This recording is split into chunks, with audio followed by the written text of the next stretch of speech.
안녕하세요. 31살 여자입니다. 결혼한 지는 이제 2년 되었습니다.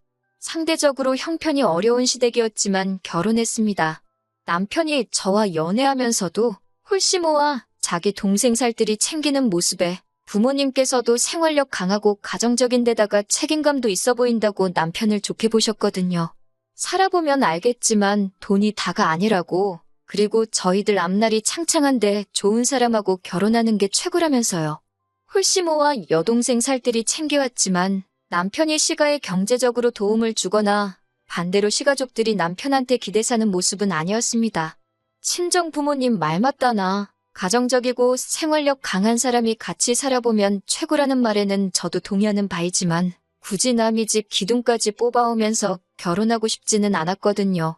당시 신우도 회사 다니는 직장인이었고 시어머니도 60 초반이신데다가 동네에 있는 식당이나 가게들, 아는 분들 도와드리고 하면서 나름 경제활동도 하고 계셨어요. 남편 아버지가 일찍 돌아가시면서 잠깐 힘든 시절이 있었지만 집도 서울에 대출 없이 자가로 가지고 있었고요. 신우가 취직할 때까지는 남편이 생활비를 대부분 보태기는 했지만 신우가 취직하고부터는 한 달에 2, 30만 원꼴로 그냥 어머님 용돈 드리는 정도 말고는 크게 자기 가족들 위해 희생하고 있는 것도 없었거든요.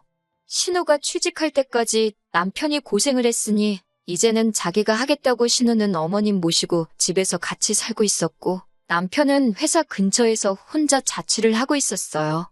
그렇다 보니 저도 남편과 결혼을 긍정적으로 생각했습니다. 기둥 뽑아오면 기둥값을 내야 한다는데 남편 없이도 잘 지내고 있다는 게 제 마음을 놓이게 만들어줬어요. 어머님도 신우가 시집가면 서울에 살 필요가 뭐가 있냐고 자기 걱정일랑 하지 말고 둘이서 행복하게 잘 사는 게 최고라고 하셨고요. 상대적으로 여유 있었던 친정 쪽에서 집을 해주셨습니다. 대출이 조금 껴있기는 했지만 역세권인데다가 오래된 아파트라 재개발 호재도 있었던 곳이라 대출받은 금액보다 집값이 확 올라버려서 대출금 갚아나가는 건 아무것도 아니었어요. 남편도 그간 모아놓은 돈이 적은 편은 아니었기 때문에 아파트 리모델링과 저희가 결혼하고 나서 쓸 차, 그리고 결혼식 비용을 했습니다. 그렇게 하고 나니 혼수할 돈이 아쉽긴 하더라고요. 친정에서 집을 해줬지만 시댁 쪽에서는 사실상 지원을 기대할 만한 상황은 아니었었거든요. 그래도 남편 모아놓은 돈으로 오래된 아파트도 새 것처럼 고쳐놨고 당장 차도 한 대 생겼고 큰 돈 들어갈 것들은 다 끝난 거나 마찬가지인데다가 안정적인 직장 다니고 있는 사실만으로도 감지덕지했습니다. 저도 결혼 생활 시작부터 어디 유명한 브랜드 가구들 같은 거 욕심이 있던 것도 아니고 가정 같은 것도 최고급으로 갖춰놓고 시작할 필요가 없다고 생각하던 사람이었기에 당장 필요한 것부터 하나씩 사고 일단 간소하게 시작하고 나서 그 뒤에 바꿀 수 있는 건 그때그때 여유가 생겼을 때마다 하나씩 업그레이드 해나간다는 느낌으로 바꿔가는 것 또한 결혼 생활의 재미 중에 하나가 아닐까 하는 생각을 가지고 있었기 때문에 그렇게 큰 문제가 되지는 않았습니다. 연애하면서 이미 사람 됨됨이는 인증을 받은 거나 마찬가지기에 조금 모자라게 시작했어도 저한테 자상하고 나름 시댁 지원 하나도 없이 친정 도움받아 결혼한 걸 갚기라도 하려는지 같은 걸 하더라도 친정에 좀 더 하려고 노력하고 저희 부모님께도 잘했기 때문에 좋았습니다. 서로 맞벌이이기는 했지만 여유 있는 부모님 밑에서 편하게 자라온 저와는 다르게 남편은 젊어서부터 가장 역할을 해왔던 경험이 있기 때문에 돈 걸리는 남편이 하기로 했습니다. 걱정이 되지는 않았어요. 모든 내역을 제가 원할 때 아무 때나 볼 수 있게 가계부를 따로 만들기로 했고 투명하게 관리되고 있었으니까요. 결혼 2년 만에 집값도 많이 오르고 대출도 잘 갚아나가고 있고 남편과 저 둘이서 안정적인 직장 다니며 벌어오는 월 수입도 상당해서 저금도 잘 하고 있었습니다. 처음부터 계획한 대로 40인치짜리 중고 TV도 75인치짜리 대기업 TV로 바꾸고 선풍기 하나로 버티던 여름도 이제는 거실에 하나, 안방에 하나에서 에어컨도 설치하고 하나하나씩 집안 살림 맞춰나가면서 정말 이상적이고 행복한 결혼 생활을 보내고 있었습니다. 그런데 얼마 전에 신우가 덜컥 결혼 소식을 전해오게 되었습니다. 결혼한다는 건 축하해야 할 일인데 신우의 갑작스러운 결혼 소식은 시댁을 발칵 뒤집어 놓고야 말았습니다. 일단 신우 나이가 올해로 26이니 결혼하기에는 조금 이른 나이이기도 했고 그동안 남자친구가 있다는 사실조차 아무도 몰랐거든요. 결혼이야 남들보다 조금 일찍 할 수 있다고 쳐도 만나는 사람이 없던 걸로 알고 있는데 난데없이 결혼을 하겠다고 저러고 있으니 난리가 날 수밖에요. 시어머니께서도 저랑 남편한테 연락해서 신우랑 만나서 잘 좀 이야기해보고 쓸데없는 생각 못하게 단단히 잘 말해달라고 부탁했어요. 그래서 저희가 한번 신우를 만나보기로 했습니다. 신우는 아주 단단히 정신이 빠진 소리를 하고 있더라고요. 결혼하겠다고 드는 상대쪽 남자에 대한 이야기를 듣고 보니 대학도 안 나오고 변변찮은 직장도 따로 없는 사람이더라고요. 어떻게 알았냐고 하니까 얼마 전에 친구들하고 일 끝나고 술 한잔 하다가 합석해서 알게 됐다고 합니다. 시어머니가 저희한테까지 연락해서 신우 좀 말려달라는 게 왜 그러셨는지 이유를 안 봐도 알겠더라고요. 아무 준비도 안 돼 있는 사람인 것 같은데 뭘 믿고 만난 지 2달 만에 결혼까지 결심했냐고 물어보니 그 사람이 야망과 포부가 아주 대단하다고 하는 겁니다. 무슨 야망이 있어가지고 저러는가 했더니 남자친구라는 사람 부모님이 동네에서 치킨집을 하시는데 둘이서 같이 닭 튀기는 거 배워가지고 미국으로 건너가서 치킨 사업을 하겠다고 하는 거예요. 신우가 암만 세상 물정을 모른다고 해도 정말 제가 여태껏 태어나서 들어본 말 중에 제일 터무니없는 소리였습니다. 그런데 어이가 없는 건 남편은 신우의 터무니없는 말이 남편한테는 그럴싸하게라도 들렸는지 그래도 젊은 나이에 그런 생각까지 다 하고 대단하다고 하는 겁니다. 자기는 젊었을 때 뭐 했나 싶다고 나이는 자기보다 어린데 배울 점이 많고 괜찮은 사람처럼 보인다고 어디 한번 잘해보라고 하는 거예요. 신우를 뜯어말리러 간 자리에서 남편이 저러고 있으니 신우 있는 자리에서는 더 있어봐야 아무 소용도 없을 것 같고 해서 일단 급하게 자리를 마무리하고 집으로 돌아왔어요. 남편한테는 당신 지금 제정신이냐고 한마디 했습니다.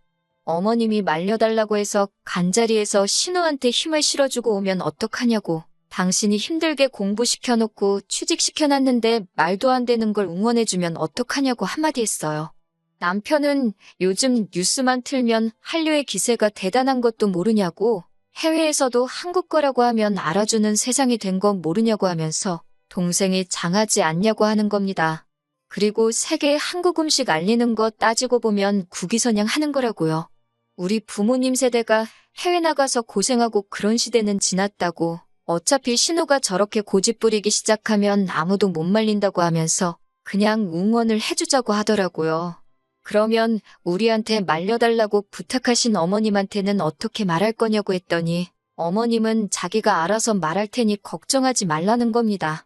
마침 제 주변에도 이민 간 친구가 한 명 있어서 현지 상황에 대해서 물어봤는데 친구는 잘 돼서 대박이 나면 한국에서 치킨집 하는 거보다 몇 배는 좋겠지만 현지 상황도 말이 아니라고. 그리고 닭을 튀겨 먹는 게 미국이 원조나 마찬가지인데 현지인 입맛도 생각해야 되고 쉽지는 않을 거라고 하더라고요.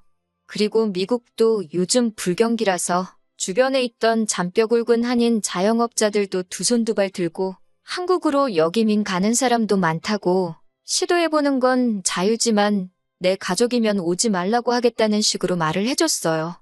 이런 상황을 전해줘도 남편은 젊은 애들이니까 번뜩이는 아이디어가 있을 것이다 하는 희망회로만 돌리고 있더라고요. 나중 가서는 저도 자포자기했습니다. 망해도 신우 인생이 망하는 거지 내 인생에는 아무런 영향이 없다고 생각했으니까요. 신우가 망하기도 전에 제 인생에 아주 커다란 영향을 줄 것이라고는 그때까지는 상상도 못하고 있었습니다. 시어머니한테서 가족회의를 해야겠다는 연락을 받고 남편과 같이 시댁으로 향했습니다. 저는 그때까지만 해도 어머님이 포기 안 하시고 아예 온 가족들 앞에서 단판을 지으시려는구나 생각해서 저도 제 나름대로 만반의 준비를 하고 갔어요. 그런데 시어머니는 신우 옆에 앉혀두고는 저희한테 돈을 얼마나 모아놨는지 물어보시더라고요. 처음으로 돈 관리를 남편한테 맡긴 걸 후회했어요. 제가 관리했었더라면 안 좋은 낌새를 느끼고 안 알려줬겠지만 남편은 2년 동안 모은다고 모았지만 대출도 있고 살림살이 바꾼다고 3천만 원 정도밖에 없다고 한 채 고민도 없이 말을 하더라고요. 어떻게 남편이 구워 삶아놓은 건지 시어머니도 신우를 시집 보내서 미국으로 보내기로 결심을 한 듯한 눈치였어요. 그런데 돈이 얼마가 있는지 왜 물어보나 싶었는데 남자 쪽 집에서 닭튀기는 기술이랑 이런 걸 다 가르쳐 줄 테니 미국으로 이민 가는 비용부터 정착금을 다 시어머니 쪽에서 부담하도록 조건을 걸었다는 겁니다. 자식들 이억만리 외국 땅으로 보내서 고생시키고 싶지는 않으시다고요. 제가 그건 또 무슨 말도 안 되는 소리냐고, 미국 집값이 얼만지나 알고 하는 소리냐고 했습니다.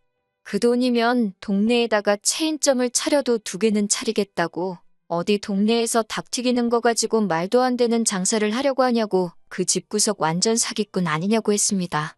그런데 신우가 옆에서 저보고 공부만 해서 뭘 모르나 본데, 체인점은 본사에서 이렇게 뜯어가고 저렇게 뜯어가서 남는 것도 없다고 하더라고요. 신우한테 당장 베란다 나가서 창문 밖에 보이는 체인점 치킨집이 몇 갠지나 세보고 오라고 했습니다. 저 사람들은 뭘 몰라가지고 체인점 내서 장사하고 있겠냐고 했더니 저 사람들은 체인점에 뜯길 거 다 뜯기면서 자기 인건비 버는 사람들이라고, 평생 큰 돈은 못 버는 사람들이라고 무시를 하는 겁니다. 자영업 하는 사람들 중에 직원들만 써서 수급만 해가는 사람이 몇이나 되는지는 아냐고 물어봤어요. 정작 결혼한다는 남자 쪽 부모님들은 치킨집 직원들만 써서 돌리고 계시냐고 물으니 자기 시부모님 되실 분들은 다르답니다. 워낙 부지런하시고 가게에 대한 애착이 커서 직접 운영하시는 거라고 하는 거예요. 말문이 막히더라고요. 신우한테 말발로 밀려서 그러는 게 아니고 어떻게 정신이 빠져도 저렇게 빠질 수 있는가 싶었습니다. 그러면서 신우가 저한테 언니 혹시 지금 나 미국 간다고 질투하는 거냐고, 그렇게 안 봤는데 엄청 속물이라고 하는 겁니다. 그러면서 지금부터 자기한테 잘 보여야 한다는 거예요. 저희도 앞으로 아이가 생기고 그럴 텐데, 모르긴 몰라도 애 교육시킬 때 되면 지네들 미국 가서 자리 잡혀 있으면 그때 돼서 아이 좀 미국에서 공부시킬 수 있게 도와달라고 할 거라는 겁니다. 그러니까 지금부터 잘 보이라고 하는 거예요. 미래에 우리 아이를 위해서 지금 자기들한테 투자를 해야 한다는 겁니다. 남편도 신우 말을 거들면서 저한테 미국에 가족 한 명 있는 게 결코 나쁜 게 아니라고 하면서 한국에서 암만 비싼 영어 유치원 보내고 공부시키는 게 현지에서 배우는 것만 하겠냐고 자꾸 우리 힘들게 모은 돈을 신우한테 투자하자고 하더라고요. 저는 제 눈에 흙이 들어가는 한이 있더라도 절대 내 돈을 신우를 위해 쓸 생각은 없다고 했습니다. 그리고 애초에 우리가 모아놓은 돈이 3천만 원이 전부인데 그걸로 어떻게 미국에서 가게도 차리고 집도 구하고 하겠냐고, 이민 비용 같은 건 생각도 안 하냐고 다들 정신 좀 차리라고 한마디 했어요. 온 가족이 나서서 뜯어말려도 모자랄 판에 시어머니가 쐐기를 박아주시더라고요. 그래서 말인데 당신 집을 팔아서 신우가 미국에서 자리 잡을 비용을 내주고 싶다고 하셨습니다. 어머님이 동네에서 소일거리 하면서 버는 돈이 한 달에 100만 원 조금 넘는 걸로 알고 있는데 이 집을 신우한테 내주면 어머님은 어떻게 하실 거냐고 하니 은근슬쩍 학가를 제안하시더군요. 신우도 자기가 취직하고 여태까지 어머니를 자기 혼자 봉양을 했으니 이제는 저희 차례라고 하는 겁니다. 말도 안 되는 소리 하지 말라고 했어요. 이미 결혼 전에도 남편한테 손 벌릴 생각 없다고 하셔서 친정에서 지원받아 집도 해오고 결혼한 건데 이제 와서 말 바꾸는 게 말이나 되냐고요. 시어머니는 대번에 당신이 지금 말하는 건 그때 했던 말을 바꾸는 게 아니랍니다. 저의 고집 때문에 신우의 밝은 미래를 포기할 수 없지는 않느냐고, 일단 당신이 집을 팔아 신우 결혼 자금을 대고 신우가 성공하면 그때 돈을 돌려받아 저희 집에서 나오면 된다고 하시는 거예요. 그때까지 어머님도 저희 집에서 아무것도 안 하실 것도 아니고 저희 맞벌이 부부 하는데 집안일 할 사람 필요하지 않겠냐면서 집안일을 대신 해주시겠다는 거죠. 그리고 덧붙인다고 하는 말이 앞으로 아이가 태어나면 아이 봐줄 사람도 필요하지 않겠냐고, 그때 돼서 시어머니가 자기가 애를 봐주고 하면 되는 거 아니냐고 하더라고요. 아주 쌍으로 모녀가 아직 생기지도 않은 애를 가지고 키워준 애 공부시켜준 애 하면서 저러고 있으니 웃기지도 않더라고요. 그래서 알아서 하시라 했습니다. 더 말해봐야 내 입만 아프고 들을 생각도 없는 사람한테 떠들어봐야 제 시간과 감정만 낭비하는 거나 마찬가지니까요. 단지 저는 그 어떤 이유로도 합가할 생각 없고 더더욱이 그 이유가 말 같지도 않은 신우 때문이라면 더더욱이 그럴 생각 없다고 했습니다. 하지만 남편이나 어머님 뜻을 제가 꺾을 수는 없는 것 같고 이 집구석의 남이라고는 저 하나밖에 없으니 이참에 아예 남이 되겠다고 이혼할 테니까 어머님이 집을 팔아서 신우 미국을 보내주든 치킨을 시켜주든 그건 어머님 돈이니까 알아서 하시라고요. 잘도 신우가 치킨 팔아서 어머님 집 한 채를 다시 해주겠다고 로또 되면 그 돈 갚겠다고 하는 말이랑 뭐가 다르냐고. 장담컨대 신우가 닭집 차려서 미국에서 금이환영하면 그때부턴 제가 사람이 아니라 닭이라고. 그때는 집 팔고 양계장 들어가서 살겠다고 하고 뛰쳐나왔습니다. 집에 먼저 택시 타고 돌아와서 남편 짐이란 짐은 다 집 밖으로 모아다가 빼놨습니다. 뒤늦게 돌아온 남편이 자기 옷 가지며 밖에 나와 있는 거 보고 이겐 또 혼자만의 집이냐고? 뭐 하는 짓이냐고 소리치길래 어디 자신 있으면 소송까지 가보자고 한마디 했습니다. 남편은 쫄았는지 자기 옷까지 챙겨다가 다시 시댁으로 향했고요. 적당히 했으면 남편이 리모델링한 것도 있고 차 가져온 것도 있고 하니까 그 부분 제대로 계산해서 협의 이혼을 하려고 했는데 이 인간이 기어이 소송까지 걸어왔습니다. 2년이라고 같이 살았다고 재산분할 인정받기는 했는데 기어도라고 얼마 인정받지도 못해서 제가 주려던 돈보다 훨씬 싸게 나왔어요. 그냥 넘어가려고 했지만 저한테 소송까지 걸었던 게 괘씸해서 친정부모님 인맥으로 좋은 변호사 구해다가 위자료까지 청구했더니 남편 손에 돌아가는 거는 거의 없었습니다. 그래도 연애부터 결혼까지 같이 한 시간이 길다 보니 아무리 막장으로 치달아서 이혼을 하게 되었어도 털어내는 데는 시간이 조금 걸렸습니다. 소송까지 걸면서 사허됐으니 정신적으로도 많이 힘들었어요. 그런데 소송 끝나고 석 달도 안 돼서 남편한테서 어떻게 지내냐고 연락이 오더라고요. 자기가 이제 정신 차렸다고 많이 후회하고 반성하고 있다면서 다시 시작해보면 안 되겠냐고 하는 겁니다. 어머니 학가 이야기는 두 번 다시 꺼내지도 않을 거고 저한테 속죄하는 마음으로 평생 갚아가면서 살고 싶다고요. 소송까지 걸던 자식이 왜 저러나 싶어서 알아봤는데 신우고 신우랑 결혼할 사람이고 두 사람 다 이민 준비 과정에서 비자부터 발급받지 못해 미국 가는 건 무산이 돼버렸다고 하네요. 힘들게 들어간 직장까지 때려친 신우는 직장도 없는 남편 벌어먹인다고 그 집 구석 밑으로 기어 들어가 지금 그렇게 원하던 닭튀기는 기술을 전수받고 있다고 하고요. 어머님은 신우 이민자금 대준다고 요즘 같은 부동산 불경기에 금매로 집을 헐값에 넘기셨는데 막상 신우가 저렇게 나가리가 나버린 데다가 야망과 패기 넘치는 백수 남편 먹여 살리겠다고 어머님 봉양도 포기하고 그 집 구석에서 시집살이를 시작했으니 낙동강 오리알이 돼버린 거고요.